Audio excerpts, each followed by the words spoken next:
Welcome to the Windows, Computer, and Technology channel, and we'll have tidbits of news here and there, and we'll try to make them every day.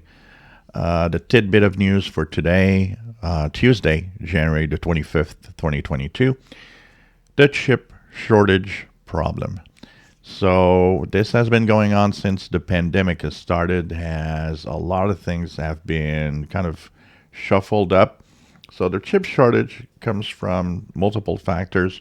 One of them, the lack of parts because of shutdowns of plants creating these chips due to COVID and people being sick with COVID, and of course, just shutdown of the economy over the COVID problem. So that created a strain. Add to that people were home and started spending more on things they needed, including computers and big screen TVs. And, they needed to work from home and they needed to have technology. But at the same time, the technology was getting in short supply because of lack of parts.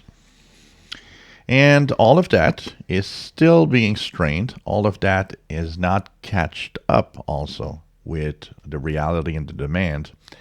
So today we have Logitech that has come forward saying, you know what, we're going to have a hard time creating all the mouse and keyboards and webcams and the different products that we have because of the chip shortage. And that should be something that's going to go through 2022. Many other manufacturers have also stated that the chip shortage is hurting them and that they won't be able to create as many devices as they wanted. We've seen also how car manufacturing is affected by this.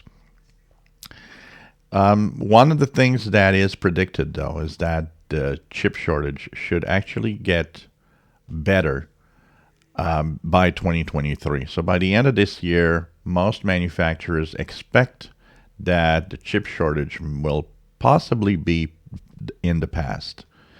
And of course, one of the biggest effects and one of the biggest problems of chip shortage right now is creating a price increase on many, many devices, computers, game consoles, smart TVs, and so on. Everything is kind of getting more expensive because the short supply and a high demand creates, a price hike. So hopefully this is going to be over by 2023. And hopefully this year things are going to get better as the year goes on. Pretty incredible what's happening right now with all of this. And, it affects all sorts of things from, computer tech to your washing machine and so on. If you enjoy my videos, please subscribe, give us thumbs up. Thank you for watching.